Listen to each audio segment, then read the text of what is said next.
Okay. Should I begin speaking? It's a little early. You might want to wait. Yes, let's wait for, yeah, 2 more minutes. Mm-hmm. Mm-hmm. And mathematics, which was founded by TÜBİTAK, actually. The TÜBİTAK is like Turkish NSF or French CNRS. Uh-huh. Uh-huh. But then, I mean, some 10 years ago, they stopped funding it. We have the building now, which is a building given by Boğaziçi University. And we still try to do our research activities so to keep it alive, actually. And it is now connected, annexed to Boğaziçi University. So, but funding is very much reduced now. But I mean, it used to be a very active research center. Mm-hmm. But now, unfortunately, we just run seminars and do summer schools and so on. Well, we will see. Hopefully, we will get some funding in future from a big research institute, funding from, I don't know, again from TÜBİTAK or so. I see. That sometimes happens, that a funding institution will support something and then they will let it go. We had an institute in Minnesota that was similar, called the Geometry Institute. I forgot the full title of it. It was very, very active for a while under NSF funding, and then unfortunately the NSF stopped funding it. Yeah. So we try our best to still we hope that in future we will again get funding. Mm-hmm. Mm-hmm. They say mathematicians don't need any funding, but it's not true anymore. It used to be they would say, well, all you need is a pencil, but at very least, computers require some funding. You are absolutely right, yeah. And you like to be able to travel and invite people, so yeah. I mean, when pandemic will be over, hopefully we will run our seminars in person, maybe together with Zoom. I mean, it will be more like, because Zoom seems to be now quite popular in conferences and seminars. Oh yeah, I think all conferences from now on will have a Zoom component. Whether the pandemic might evaporate completely, but the Zoom component won't go away, I think. I believe so, yeah. So I mean, actually that's very nice, because we can invite very good, strong mathematicians from abroad via Zoom quite easily. Yeah, and your guest can get up in Chicago and travel to Turkey in a moment. Right, that's correct. Yeah. What do you think? Should we start? Sure. And let me just briefly introduce you. Professor Kauffman is today our first speaker in this series called Higher Structures. He's a professor at University of Illinois at Chicago. He completed his PhD in 1972 with Professor Browder, and he's the main person one of the main people in our field. And he also runs seminars together with other knot theorists, and the information can be accessed from his website. Let's welcome him for today's talk. Thank you very much. It's a pleasure to be here. I'll share a screen and get to my. Oh, you have to give me permission to share the screen.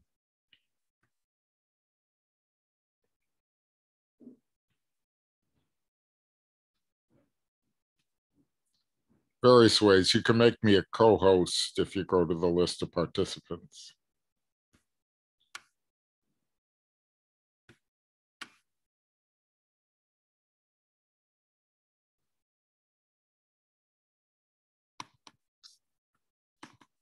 Yeah, now it's working. Let me get a slideshow here. Okay, so I'm going to talk to you about virtual knot theory. Let me know if you can see my pointer. Do you see this pointer pointing at this trefoil knot? Do you see a pointer? Yes. Okay. Yes. And if I should do this, oops. Oh, sorry. Let's try it again. Do you still see the pointer? Yes. Okay, good. So this talk is going to be an introduction to virtual knot theory, and if we have some time, also an introduction to a related subject called knotoids, which I've been working on with Nestle Hahn Gugunse. So let's start by talking about virtual knot theory. So as you're undoubtedly well aware, knot theory is itself the study of embeddings of spaces in other spaces, and is often concentrating for classical knot theory on embeddings of circles in three-dimensional space, in the three-sphere or in the Euclidean space R3. And I'm concerned here with a restricted problem of embedding, or actually a slightly more general problem than R3, of embedding circles or collections of circles in thickened surfaces. Now that's a more general problem because I could embed in a thickened two-sphere. A thickened two-sphere is the three-dimensional space with 2 points removed, the point at infinity and a central point. But it's not really very much to remove. And so knotting in a thickened two-sphere is actually the same as knotting in three space. But if we look at the knotting that occurs in a thickened torus, or a thickened surface of higher genus of some genus, then we have another knot problem, which involves the surrounding three manifold. And actually, more generally, it would be very interesting to have a good direct theory of knotting and invariance of knotting for circles embedded in arbitrary three manifolds. Now, one can state the problem, but to formulate invariance is technically complicated in general. But in the case of the thickened surfaces, many invariants that we already know, such as the Jones polynomial, can be extended to invariance of knots embedded in thickened surfaces. And that's one of the reasons why we're studying virtual knot theory, because it is a special case that can be studied of knots embedded in three-dimensional manifolds. So in this picture, you are looking at a knot diagram that has been drawn on the surface of a torus. That's here under my pointer. A knot diagram drawn on the surface of a torus is the same as telling how to embed a circle in the thickened torus. So I can do a diagrammatic theory of knots in surfaces by drawing diagrams on the surfaces. And this is one way to work with it.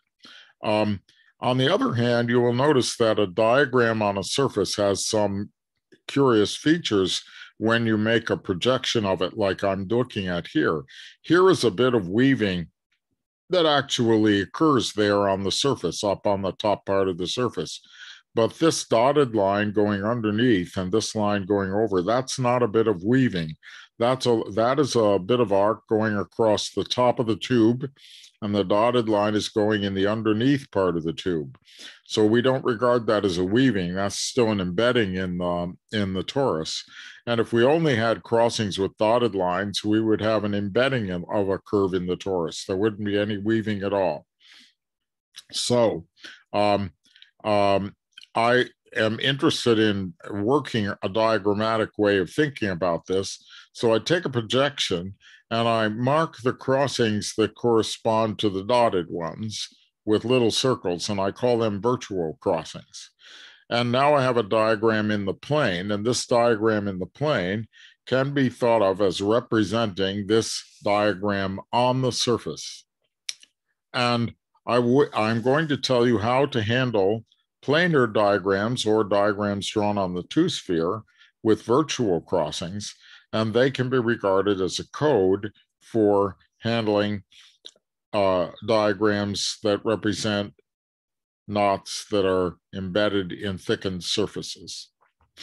Now, you will notice immediately that if I do this kind of forgetting by taking a projection and not drawing the surface, then I could be ignoring something which doesn't appear if it doesn't appear in the diagram. So for example, this could have been a double torus with an extra bit of genus over here. And when we drew this diagram, we wouldn't see it. So that means that if the knot is embedded in a certain surface of some genus, but that genus can be severed away, and I'll make that a little more precise, why then the knots will be regarded as the same. We're only concerned with that knotting that involves the actual topology of the surface. Now there's a way of going back and forth that's perfectly rigorous that allows us to go back and forth between these diagrams and the diagrams on the surface. And I've illustrated it over here, but I think I illustrate it better in my next picture. So let me go to the next picture here. Here is our knot in the surface. And I've taken a neighborhood of that knot in the surface. So at any given crossing, I have a little disk in which that crossing is embedded, part of the surface. And that disk is right here. And then I have bands, little ribbon bands, which are connecting that to the rest of the diagram. So there's a ribbon band here in which the knot is embedded, and it goes all the way around to here.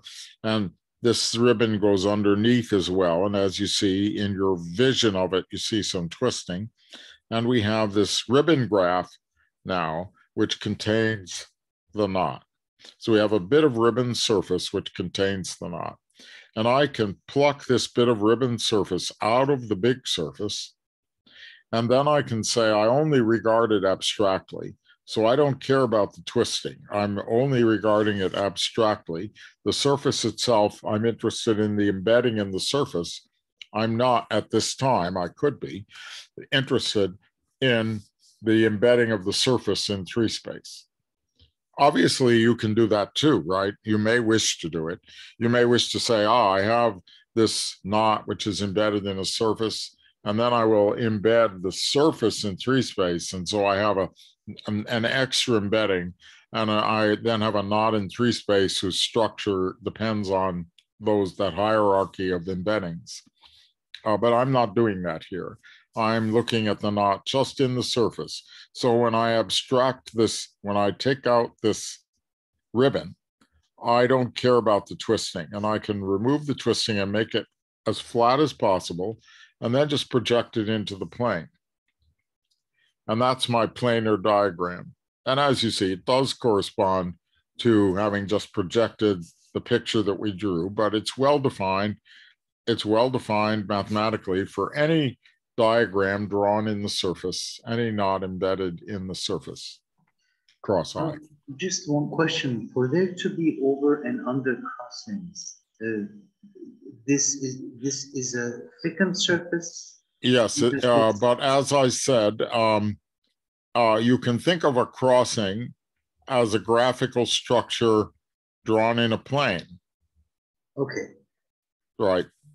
The diagram does not require an extra dimension, but the diagram is interpreted as telling you what to do in a normal direction.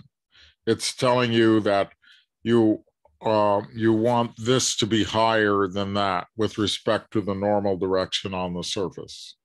Okay. So then also, and notice it is the normal direction on the surface that I'm talking about, right? So that if you move that crossing over down to the bottom, it would still be over. But when you looked at it with your eye, it would look under. You have to be careful. I tend to take care by drawing all my crossings on the top of the diagram I'm working with, so to avoid confusion. I think I said too much there, but did I answer your question? Yes, so then it's a knot diagram and then it's an orientable surface so that we have a normal direction well defined and also we choose an orientation on the surface and a certain way of looking at it so that we can tell which direction is up and down. Yes, that's correct. Now you'll notice that what I just described to you, start with a knot in the surface, take a neighborhood, pull the neighborhood out, forget about its twisting, flatten, and project. We can go backwards. We go backwards in the following way. Here's a diagram. I form similar neighborhoods of the crossings and make ribbons. And when I get to a virtual crossing, I make ribbons that pass over one another or under one another, or disjoint from one another. And it doesn't matter whether it's over or under, because as I say, it's only abstracted. This is just a choice of embedding in 3 space for the sake of representation. So this crossing could be the other way, doesn't matter. And now we have this surface on which the knot is embedded. And then we add to the boundary surface disks. So here's an example of doing it this way for this. And I want to add a disk to each boundary component. And then it will be on a surface, okay? So that's the surface that I'm talking about back here. Only here, it came naturally and the disks are nicely formed. So you see that it's a torus. If I did it here and said, I'm going to attach a disk here, that one you see, and then there's one other component which goes all around and around and around, and I'm going to attach a disk to that. Well, you want to figure out what is the Euler characteristic of the resulting surface. And you know that vertices minus edges plus faces, and the faces are the disks that you added, is 2 minus 2g, or g is the genus. And 4 times the number of vertices is twice the number of edges. You compute and find that the genus of the surface you create in this way is 1 minus the number of crossings minus the number of loops in the boundary of the ribbon graph divided by 2. And here you see you had 2 of the loops and you had 3 vertices, and you end up with, I have 2 loops. I have 2 loops, and I have 3 vertices, and that gets me 1 plus 1 over 2, which is 1. And I'm on a torus. So you see, you can find the genus that corresponds to one of these pictures and the ribbon graph by doing that. That genus is the least genus for that particular diagram. But it may not be the least genus on which your knot sits, because it might be possible to simplify the knot by isotopy in the surface and then make a smaller genus surface. Sorry, can I ask something? Yes, certainly. Don't we have just 2 vertices instead of 3? We just count the classical crossings, right? I'm sorry, I was saying it wrong. We had 2 and 2. We had 2 loops. We had 2 vertices, and this term vanished, and we just ended up with 1. I misspoke myself, but the slide is correct. Okay? Okay, thanks. Yeah, good. Now, once we're working with diagrams of this type, we need to know how to move them around. I'll tell you in a moment. But also, we would like to encode them. And if you look at how you encode diagrams, you see something interesting. One way to encode diagrams is to use the Gauss code or the Gauss diagram, but this is the Gauss code, which is a very simple idea. You walk along your diagram and you say what happens when you get to a crossing. So I'm at crossing number 1 and I say over 1, and then I go under 2. And then I ignore the virtual crossing, and then I say over 3, and then I say under 1 and over 2 and under 3, and I'm back. And then I've indicated not only the overs and the unders, but the sign of the crossing. This is a crossing of positive sign. The sign of a crossing is a convention, and the convention we use usually is that if you put the fingers of your right hand in the direction of the overcrossing, then your thumb would point in the direction of the undercrossing if it's positive. So these two are positive, and this one is negative. So you see, we get a Gauss code. And this Gauss code, if you try to embed it, will not embed in the plane. It will end up needing these virtual crossings in order to be drawn in the plane. So we end up working in the larger collection of Gauss codes that are not necessarily planar. And that's another way of thinking about what the virtual knots are. And another way of thinking about the relationship to embeddings in surfaces is this. Suppose you had a virtual crossing, then add a handle to the plane like this, a little S1 cross D2, S1 cross circle, rather. Cut two discs out of the plane, one here, and put the tube in, and then run the knot along the tube from one end to the other, and you see that the knot is now in a surface. This is not the most efficient way to put the knot into a surface, but it is related to the construction I just told you, and is a good way to think of putting the knot in a surface sometimes.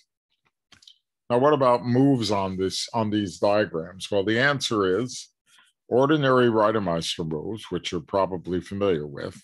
These moves were formulated by Kurt Reidemeister and Alexander and Briggs in the 1920s. And Reidemeister gave a proof that everybody has seen in his book on knot theory, the first book on knot theory called Knot and Theory, in which he shows that if you had two knots in three-dimensional space, you project them into the plane, then the two knots are equivalent in space if and only if their projections can be moved one to another by these moves and some planar isotopy. And the moves are, you have a little one-sided region and you have a twist and you can remove it or add it. You have a two-sided region and you can remove that or add it if it goes under and under and over on the two arcs. And the third move, how you have a triangle and two arcs in the two parts, one arc goes doubly over, another arc goes doubly under, and you can move those arcs with respect to one another and change to this other triangle. And those three moves do the job. It's a graphical reformulation of the topology. Well, we add some moves. And we add all these moves, which are, that's one way of saying it. We add all these moves. We add flat Reidemeister moves for the virtual crossings, and we add this mixed move. And the mixed move is actually an example of the most general way of saying all of this stuff on the right, because this is an example of what I call a detour move. You had a consecutive pair of virtual crossings and you could cut them out and reroute them somewhere else. That's what this move means. And all of these moves have that property. If you were to cut this little extra thing out and just do it straight, you'd get this. If you were to cut this out and reroute it from here to here, you'd get this. If you were to cut this out and reroute it from here to here, you get this. So all of these moves on the right involving the virtual crossings are examples of detour moves, where you cut out a consecutive sequence of virtual crossings and reroute it somewhere else. It's worth also considering some variations on the virtual knot theory. And I mentioned this one. We can have flat virtual knot theory where the crossings are not over or under, they're just immersions. And that means that from the point of view of the surfaces, you're looking at immersed curves in the surface.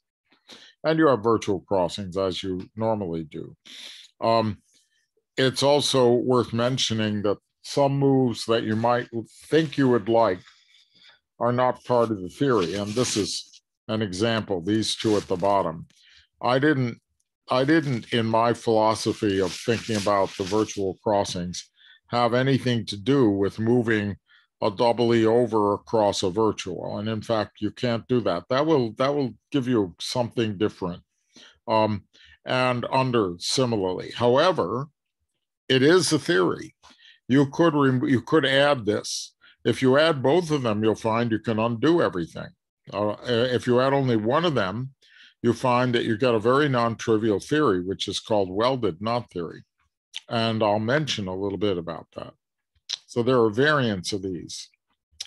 But our theory, the main one we're talking about here, is virtual diagrams up to virtual equivalents, up to teeter moves. And it's the same as oriented Gauss codes up to Reidemeister moves on the Gauss codes. And it's the same as links and thickened surfaces up to one handle stabilization, by which I mean that if you have a one handle that doesn't have any knotting associated with it, you can cut it out or add it. And I may or may not have examples that involve that, so I won't worry you about it. But it definitely means that we aren't restricted to a single surface. And we have the problem, what is the least genus surface on which a given virtual knot can live? And that's a good problem in general. The variations, among other things, include the welded knots, where I allow a forbidden move. And this turns out to have a very beautiful interpretation, so I thought I would tell you about it. It's related to the braiding of circles in 3 space, or to 4-dimensional and tubular braids and embeddings of tori in R4. Now, I want to remind you again what that theory is going to be. We allow this one extra move, F1, which is 2 overs going across a virtual. But you can't do 2 unders and slide it underneath the virtual. The virtual crossing is welded to the page, you might say. So you can go over it, but you can't go under it. Isn't that weird? But it turns out to be a good move to add and get a different theory. Now, here's an example of doing some things. I have here this virtual trefoil, the one we were looking at before. And I have rewritten it here. Do you see that it is the same? Maybe you see that it is the same. It's got, as you go around the braiding of it, you see a crossing and a virtual crossing. Crossing, or crossing, virtual crossing, crossing. Crossing, virtual crossing, crossing, arc connecting, and arc connecting. So this is one arc and this is the other arc. And what I did really was I took this arc and I swung it around the 2-sphere until it was on the other side. Okay, so these are the same on the 2-dimensional sphere. But now I want to do a detour move. So I take this little arc here and I cut it out and I reconnect it all the way around here like that. Okay. And that's a legitimate detour move. Now I have a different diagram, and now I've simplified this diagram a little bit by planar isotopy. You see, top, bottom, something going across the middle, right? It's the same diagram, just deformed a little bit. Oh, but now I could do one of those forbidden moves. If I allowed the forbidden move to happen, this could slide down here. That's the welded move.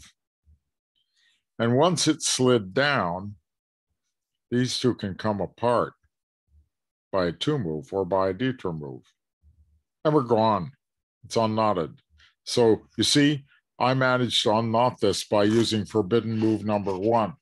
It is a trivial knot in the welded theory, but it's not a trivial knot in our virtual theory. We're going to have to prove that. But as I said, I wanted to tell you about how these are related to ribbon tori in 4 space, and this is how. You start with a virtual diagram, and you turn the arcs of it into tubes, which are to be thought of as embedded in 4 space, or in this case, I'm indicating a 3-dimensional diagram for the tubes embedded in 4 space. So when the tubes come near one another, they undergo a procedure which is really four-dimensional. One of the tubes goes through the other in a four-dimensional way. And I want to describe to you, I should have drawn a picture. Maybe I have a better, no. So I'll have to just say it. And maybe you can see me here. I have two rings, and these rings are going to be moving in three space, like the rings here and here, and you see two tubes going this way. The rings are moving in three space, tracing out surfaces, tracing out tubes in four space, where the fourth dimension is time. You're looking at hyperplane slices of which go in the temporal direction. So the tubes are going up, and one of the tubes contracts a little bit and goes underneath the other tube, and then it goes right through it because it's small enough and keeps on going and ends up over here. So you can visualize that. You have a ring and another ring, and one ring is smaller than the other, and the rings go through one another in time as you go on up. And you end up with two tubes that are kind of linked with one another in four space because of the fact that the temporal slice of one of them went through the temporal slice of the other one as it went from here to here. And that's what this means. It ducked inside and came back out. This one ducked inside and came back out. That one ducked inside and came back out. And the whole arrangement is now a torus embedded in four-dimensional space. So associated to this diagram, you get a torus. Now, what about the virtual crossing? You see that corresponding to the virtual crossing, the two rings did not go through one another. They just went along and ignored each other. And in four space, this crossing means nothing. It could be either way in four space. So that is Shin Sato's beautiful association of a ribbon torus in four space to a virtual knot theory diagram, or a welded knot theory diagram. And then it turns out that the forbidden move of type 1 corresponds to an isotopy in four space. And the other moves also correspond to isotopies in four space. So we get that equivalent welded knots go to equivalent embeddings in four space. And there's another way of thinking about this due to Colin Rourke. Also very beautiful. I just can't resist telling you about it. Colin says, draw the diagram that's in a plane. Think of a fiber bundle. Think of R2 cross R2 so that over every point in your diagram plane is a plane. So over a point, there's a plane. Over this point, there's a plane. Over this point, there's a plane. And over this point, there's a plane. And if you have a point on the knot, then in the plane, over that point, there'll be a little circle. If you have a crossing, then there'll be a smaller circle for the lower one and a larger circle for the upper one, with the circles concentric. That is corresponding to this circle moving along and being the one that contains this circle as it goes through and goes that way. So it's exactly what we said, but now expressed in another way. And when you have a virtual crossing, you have two disjoint circles, one for this one and one for that one. And so in these planes above the plane, the torus is described in that way. And Colin uses that to good effect in his paper about these matters. Another version of virtual knot theory throws away this extra move. You're not allowed to do the little curl, okay? And then you have to reconfigure what you mean by a detour move, but I won't talk about that, and I'll skip any slides I had on it in order to not do too much in this talk. But now we get to invariance. And you may be familiar with the bracket polynomial, the model for the Jones polynomial, which is described this way. I'll say it quickly. I hope you've seen it before. You have a knot diagram. This is for a classical knot diagram. And you calculate this polynomial in A and A inverse by smoothing the crossing in two ways. You smooth it this way, you smooth it that way. When you smooth it this way, you multiply by A, and when you smooth it that way, you multiply by A inverse. I call this type of smoothing an A smoothing, and this one an A inverse smoothing. And while there's no orientation here, there still is the discrimination between these two smoothings, which is what makes this scheme work. You're in an oriented plane, and you can talk about rotating this edge counterclockwise. And when you rotate it counterclockwise, it sweeps out two very definite regions. And so these two regions are different from these two regions. And if you smooth in such a way as to connect these two regions, the counterclockwise swept regions, from the overcrossing line, then you multiply by A. Or you could say, as I walk along here, oh no, that's enough. I'll say it one way and leave it at that. So you can have a definite, there is a definite, well-defined way of smoothing and labeling. And that allows us to make a recursive definition. The value of the loop needs to be this, minus A squared minus A to the minus 2, in order for the polynomial that you get to be invariant under the second and third Reidemeister moves. And it does this under curls if you calculate from the above.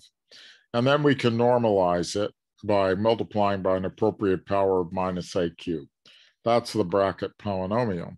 So for example, how do you do it on a virtual knot? Well, the same way, you see, you will smooth it. Here are the 4 different types of smoothings, and you get some loops, and you evaluate all the loops the same way. You evaluate a single loop to be 1 by normalization, but if there happen to be 2 loops, then you evaluate one of them as minus A squared minus A to the minus 2, and add up.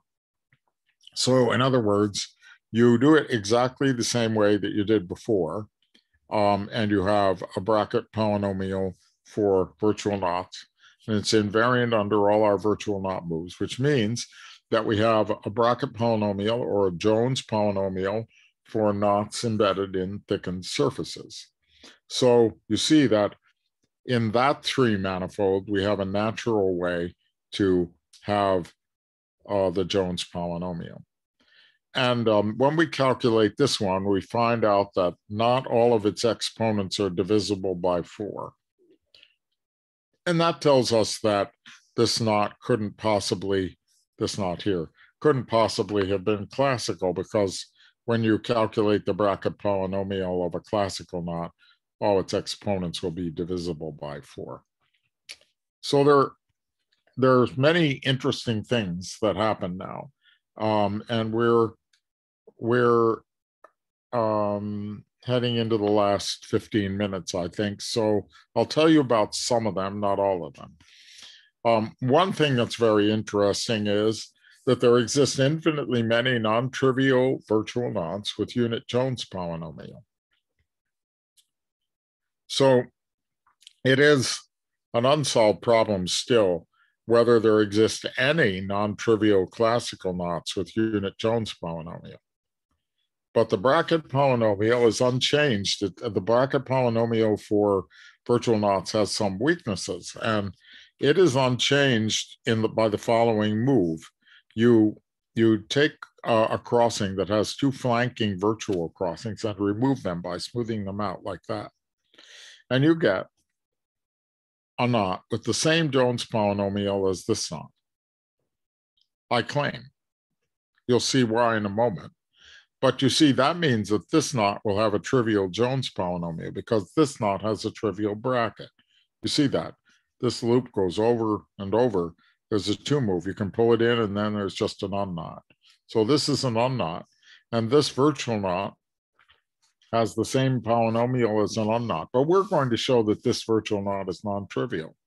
And so we're going to have a non-trivial knot with unit Jones polynomial. Well, here's the proof of the lemma that I just indicated to you. I have a doubly flanked crossing, and I expand my bracket. Smooth, smooth. Well, these 2 come apart by detour, and these 2 disappear, and you see, I have the usual expansion of the bracket on this crossing. So that means that if I remove these two by smoothing them out, I'll get the same calculation as I did before. And that's what I had said on the previous slide, that if I smooth these out, this knot will have the same bracket as that knot. So that means I can produce a lot of knots with unit Jones polynomial. How many knots? Well, a huge number, because you have to look, because if you look at the construction we just did, you'll see something interesting. Suppose that I start with a classical crossing and I make it into a virtual crossing I make it into a virtual situation that is flanked by two virtuals. And I do it as follows.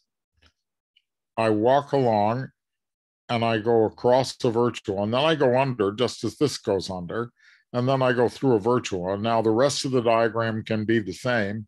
And this crossing is still under in the same way as it was before, but the sign of the crossing has been reversed. If this was a plus, this will be a minus. So we did something, and we make a virtual diagram out of it in this way.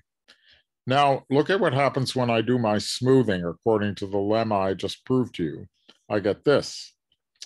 And when I do a little isotopy on that, I get this, but this is the same as switching the classical crossing. So this says that if I start with a classical knot and I perform this virtualization, and then I ask, what is the polynomial of this? The polynomial of this, the bracket polynomial of this, will be the same as the bracket polynomial of the original classical knot with the crossing switched. Now, you can take a classical knot and switch some of its crossings until it's unknotted. So you take any classical knot, you choose some crossings that will switch it to make it unknotted, and instead of switching them, you virtualize them like that. And then you have a virtual knot whose bracket polynomial is the same as the original knot with all its crossings switched, but that was an unknot because you chose it that way. So you see, I can make infinitely many virtual diagrams with trivial Jones polynomial. And remarkably, none of them are trivial if I started with a non-trivial knot. And the reason they are not trivial is because there are invariants of classical knots and virtual knots that don't see this virtualization operation.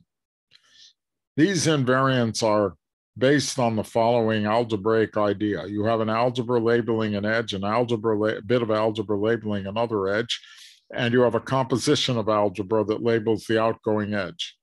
This happens in the fundamental group with orientations. It happens in certain other groups with no orientations, and in what are called quandles with no orientations. When you do this, if you have the schema based on this unoriented way, then you see that when you virtualize, the A goes through the virtual crossing, then it gets transformed into AB, and the B goes straight across. And you see that the algebra is not changed. The algebraic assignment of a group or quandle to the diagram doesn't change when you make this change in the diagram. They have the same quandle. Well, the unoriented quandle of a classical knot detects knottedness. And that means that if I started with a classical knot and I did virtualization operations on it, it's going to have the same quandle, and therefore its knottedness will be known. That you can't change it to an unknot by doing this. You do change it to different virtual knots, and you need to prove that those virtual knots are in fact not classical. And that's a very interesting story. But this means we can make lots and lots of knots with unit Jones polynomial. And it would be interesting to understand virtual knot theory modulo the equivalence relation generated by this move, but I don't understand much about that yet. Let's see how we're doing. I want to show you another invariant. This one's much simpler than the bracket. When you have a virtual knot and you look at its Gauss code, you find that there are parity considerations that didn't happen in the virtual knot. Look at this. I have a crossing here, and I walk along it and look at the Gauss code, and I see I go from 1, then I get a 2, and then I come back and I see 1. In the Gauss code, 1, 2. 1, 2, 1, 2. In fact, the same is true of 2. If I walk from 2, I only see 1. So I can see an odd number of crossings in between the reappearance of a crossing. A loop can contain an odd number of crossings, and you see why, because some of them might be virtual. If you were in the plane, when you entered, you would leave, and there would be an even number of crossings in between any given crossing in the code. So we can designate crossings in the knot diagram to be either odd or even. And in this case, both crossings are odd. And with that distinction, with that parity distinction, we can make new invariants. For example, I could define the odd writhe of K to be the sum of the signs of the odd crossings. Well, there are only odd crossings here, so this would be -2, minus crossings in this. And then you can prove easily, and very easily, and you might take it as an exercise if you like, that J of K is invariant of virtual knots. It's invariant under all the virtual moves. It's going to be 0 if K is classical, because there aren't any odd crossings in a classical diagram. And if you take the mirror image of the knot, it'll have the negative J. And so this is a very, very simple invariant, which lets you distinguish lots of things and tell that they're not classical. So in particular, we have now proved, given that you did the exercise, that this virtual trefoil is not classical. We already proved it using the bracket polynomial, but this is a simpler proof.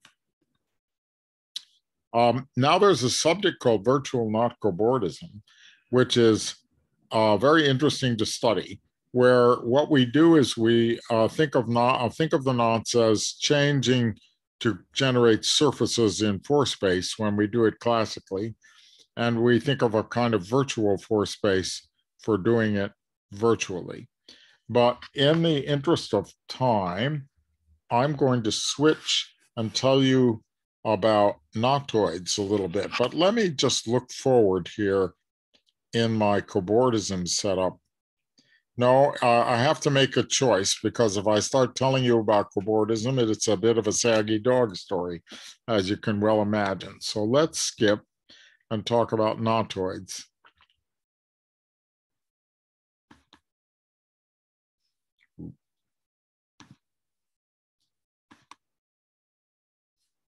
Now, knotoids is another variant knot theory.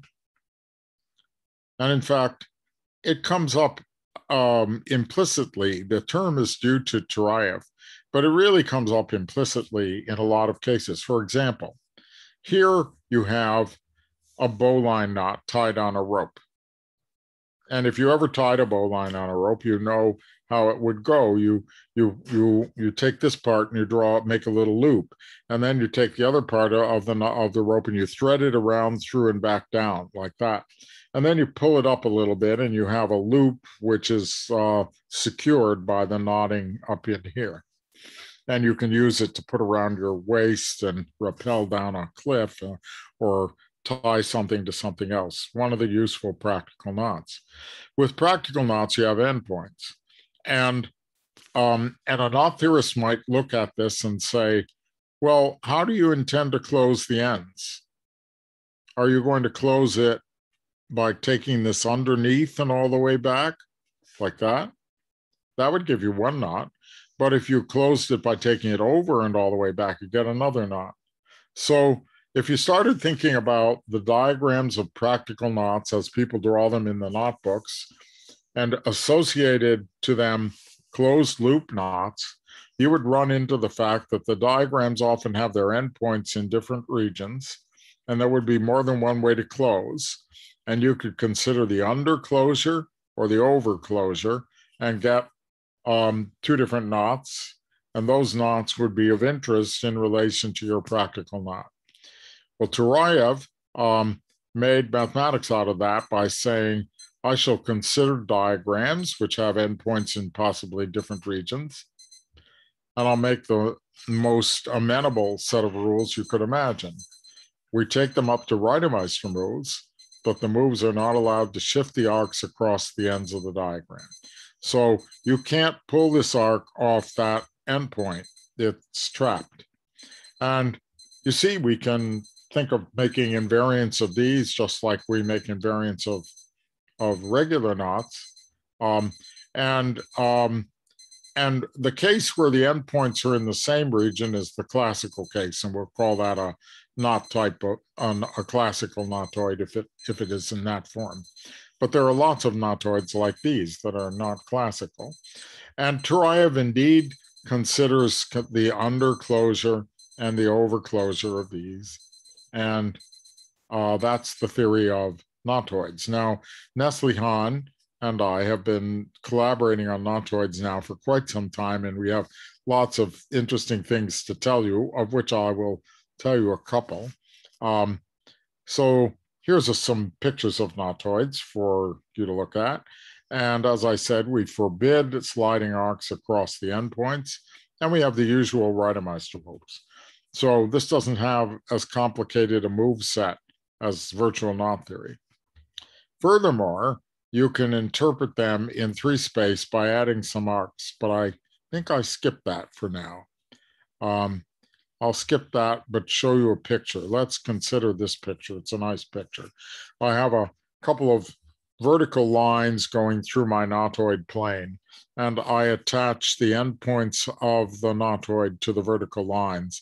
And now I have 2 long lines and a knotoid embedded in 3-dimensional space, 2 rails and a knotoid touching them.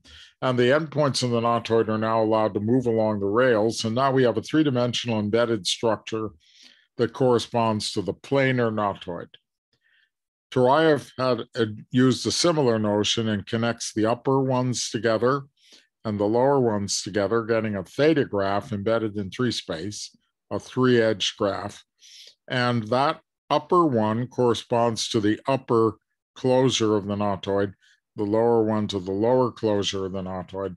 So Turayev's idea was do both the upper and the lower closures, and you will get a structure whose isotopy class in 3-space represents the knotoid.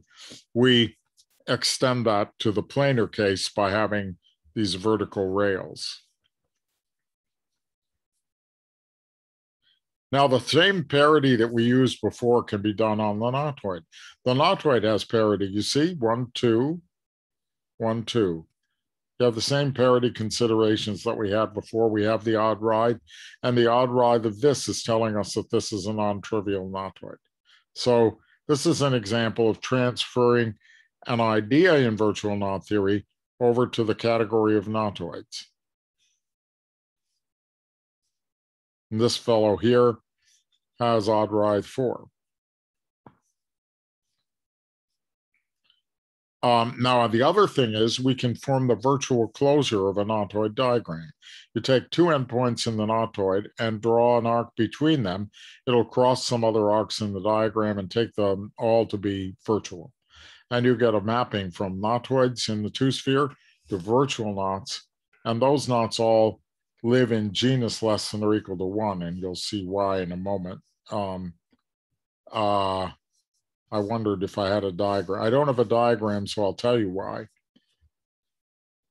This virtual knot that I'm making here by this construction can be embedded in genus 1. Why? Very simple. I'm going to add a handle to the plane, which goes up over all of this and down here. So I cut a hole here, and I cut a hole here, and I add a tube from here to here. And instead of running this from here to here in the plane, I run this up along the tube and back down. And you see, it's in a torus now. So every knotoid can be mapped into a virtual knot, which is living on a torus. Now you get very interesting problems about virtual knots, such as what's the least number of crossings between the 2 endpoints that could happen in any diagram of the knotoid. And this is related to the number of virtual crossings in the virtual knot. So you see there's a talking point that goes back and forth between these 2 categories, the categories of knotoids and the categories of virtual knots. it can happen that two distinct nautoids have the same virtual closure. In the interest of time, I won't write the proof of this, but these two are different nautoids. If you look at them carefully, they don't look the same, you see. How would you deform this nautoid into that nautoid? Good problem, right? But when you close them up, put in this, you get exactly the same virtual trefoil. And the virtual closure map is not subjective. Here is a knot on the surface of the torus. It's actually one that we were looking at before, the one whose Jones polynomial was 1. But it's a non-trivial virtual knot, and it's not in the closure of the image of our virtual closure map. And we had some fun figuring out how to prove that. I'm not proving anything here. But it's not subjective. So we don't get everything in the torus. And then it's interesting to try to understand exactly what in the torus are you getting that correspond to nautoids. And of course, there's a bracket polynomial for nautoids. I say of course because we're used to extending this formalism in simple ways. And all you will happen is that you will sometimes have a long thing, a long state in your calculation of the bracket. So if we call that 1 and we call the other loop the usual value, it'll work. And for example, here's the bracket calculation for this nautoid. See, it ended up with this long state and a polynomial. And we can conjecture that the bracket polynomial detects the unknotted nautoid. We have no counterexamples to this at the moment. Maybe you'll find one if you think about it. And then there are other invariants for nautoids. And at this late date, I don't want to define another invariant. I just want to see if I have another picture to show you about something.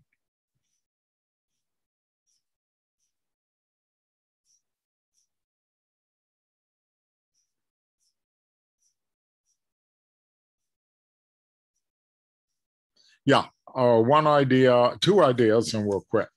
You see, if you had a long molecule and it was folded and bound to itself like this, then a diagram of this type could be regarded as a model for a knotted and folded protein.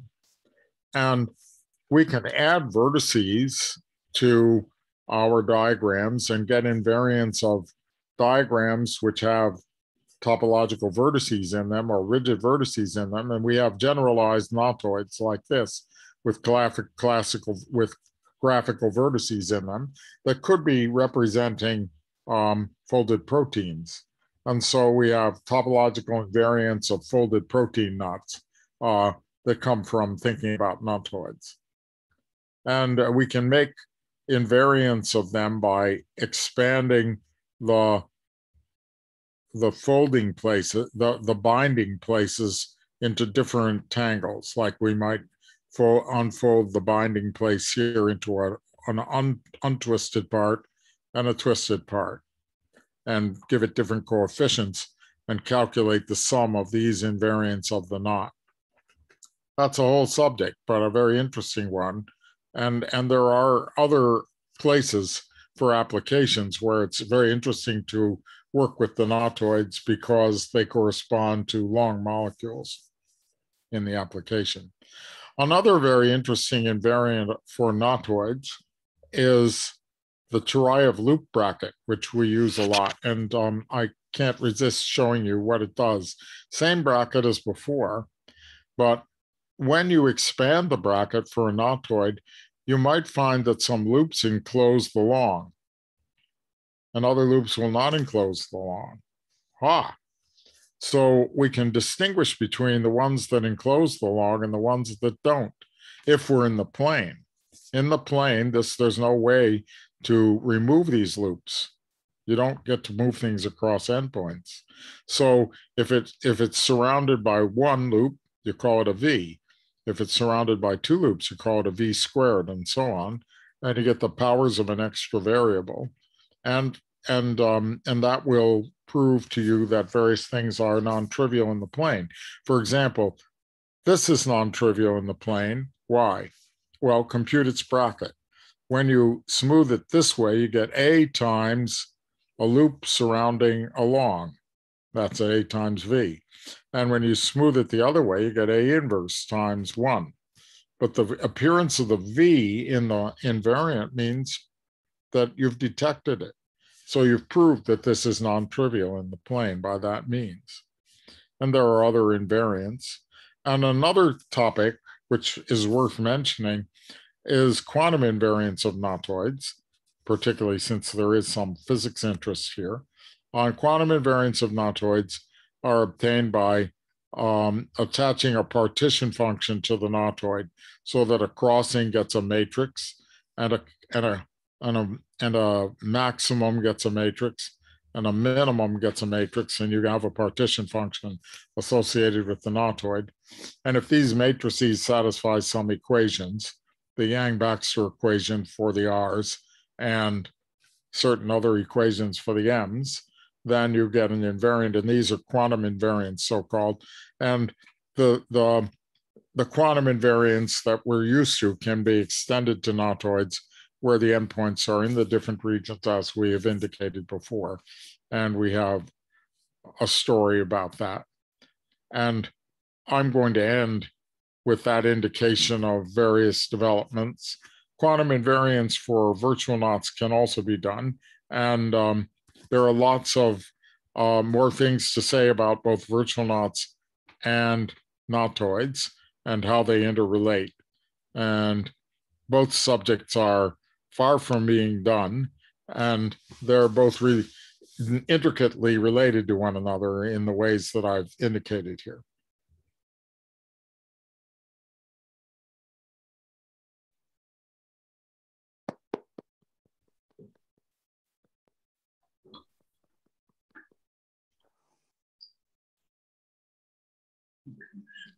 I know I said too much to make it easy for you to ask questions, but if you relax for a moment, you may have some questions occurring.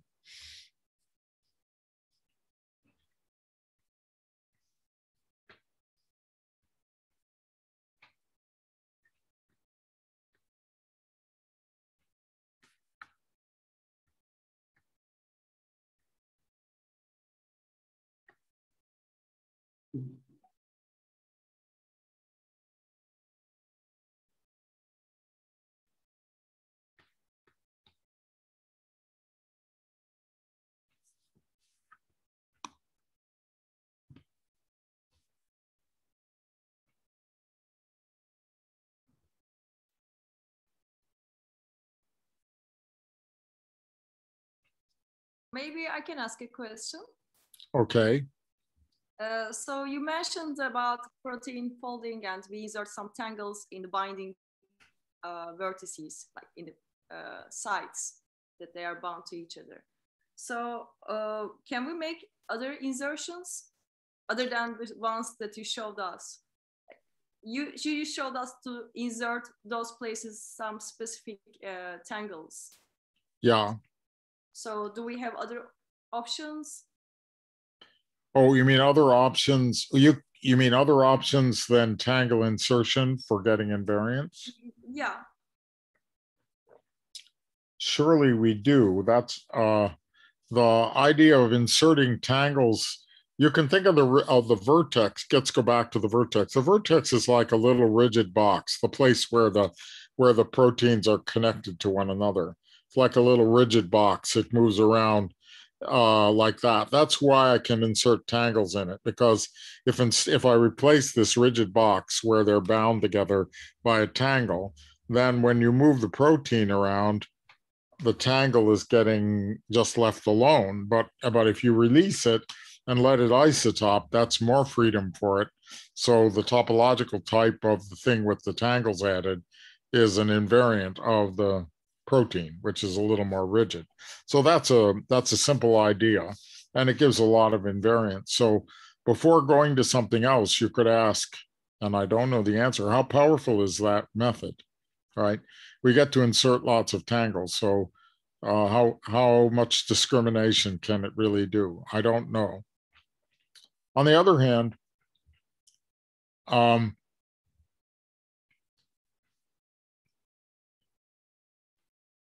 the fundamental group of the complement of the embedded graph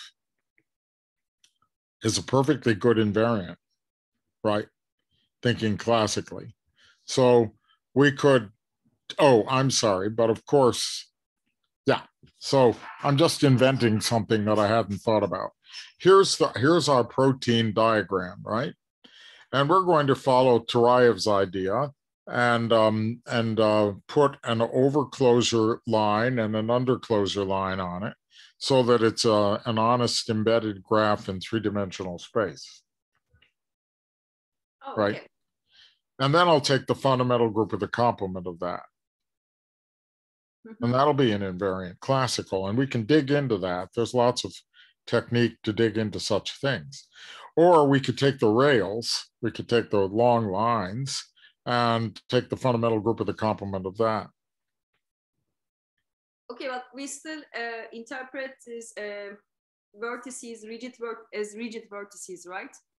Yeah, so I view the binding vertices as rigid vertices, yeah. And it's not hard to write down a presentation of the fundamental group of the complement of such a thing. If you even go back to Fox's quick trip through knot theory, you'll see that he discusses fundamental groups of complements of graphs. Okay, thank you. And there's a richness there. We got, after Jones polynomial, we got kind of obsessed with polynomial type invariants and things like that. But it would be really quite interesting to look at the fundamental groups of complements of those theta things. All right, thank you. I think we could probably think of some more if we concentrate on it.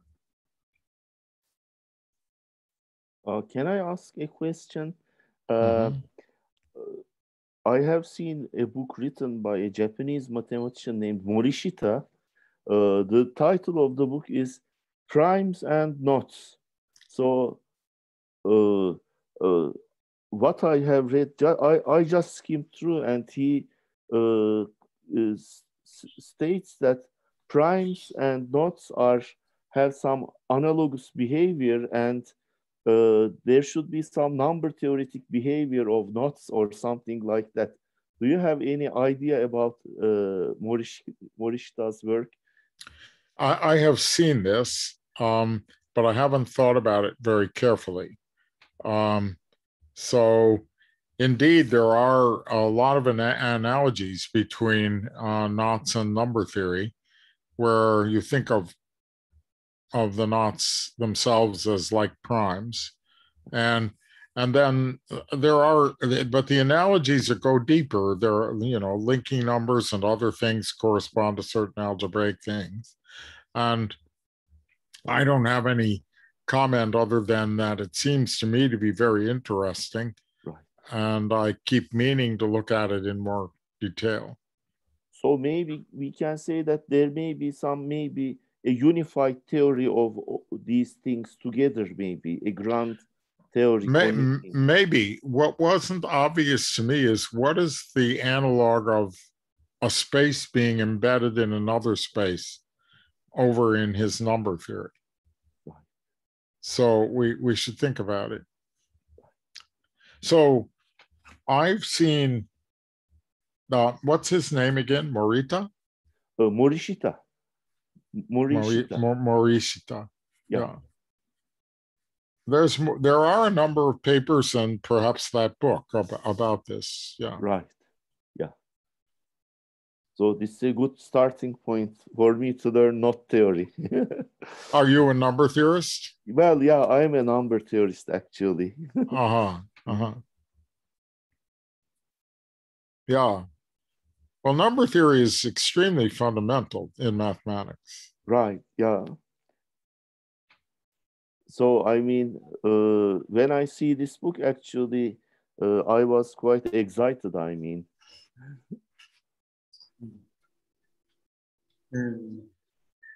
Well, maybe we should correspond on this point. We could, I could learn a little and we can talk about it. Oh yeah, that would be wonderful. Fantastic. I will learn knot theory also by this way.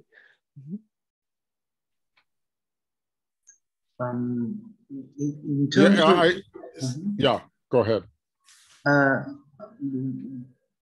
Just as you were mentioning, when you say embeddings, there isn't an analog of, I can't think of an analog in number theory of an embedding, but in maybe algebraic geometry, there is the notion of dimension and number of variables involved in a polynomial ring, and height of the ideal, such notions. And so embeddings would correspond, at least in algebraic geometry, to considering the height of an ideal and such concepts. There is that analog. And the other thing is, what I wanted to maybe ask is, when you, from a knot, we obtain some certain polynomials, but are we interested, or do we ever discuss algebraic properties of the polynomial or factorization properties of the polynomial, and what algebraic and factorization of a polynomial correspond? Well, sometimes we do. For example, classically, the Alexander polynomial will factor into into the form f of t times f of 1 over t for a polynomial in t, if the knot bounds a disk in 4 space. So you have a disk in a knot in 3 space, and it's called slice if it bounds a smooth disk in 4 space. You can have a knot that doesn't bound a disk in 3 space, but it does bound a disk in 4 space.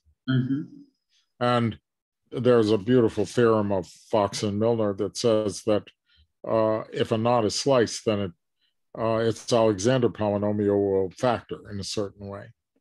So if it doesn't factor, then we know it's not sliced. So these are concrete relationships with factorization.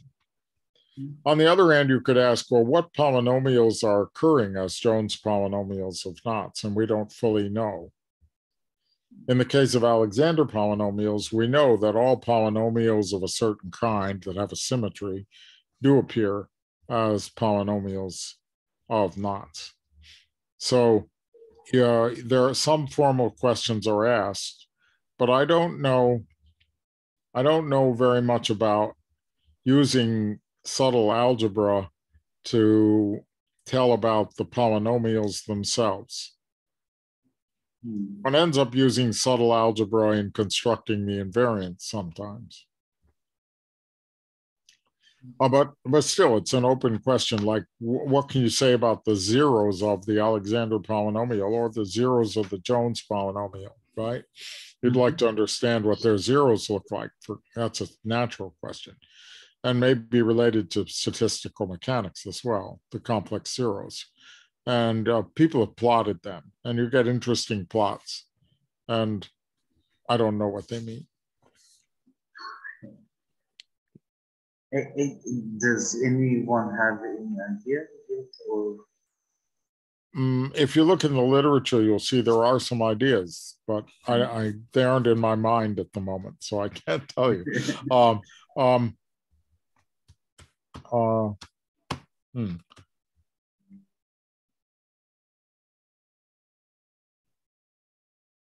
Something else I wanted to say, but I don't remember now.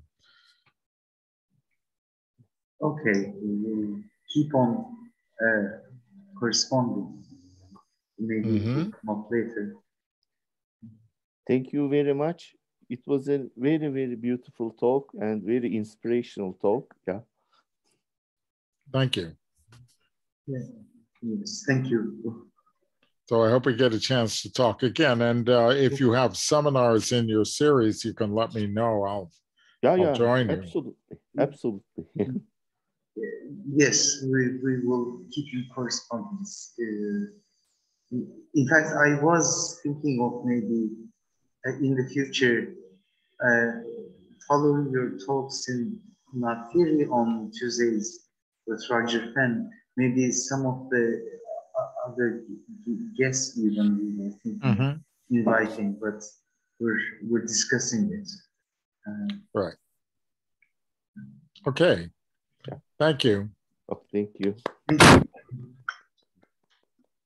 Bye for now.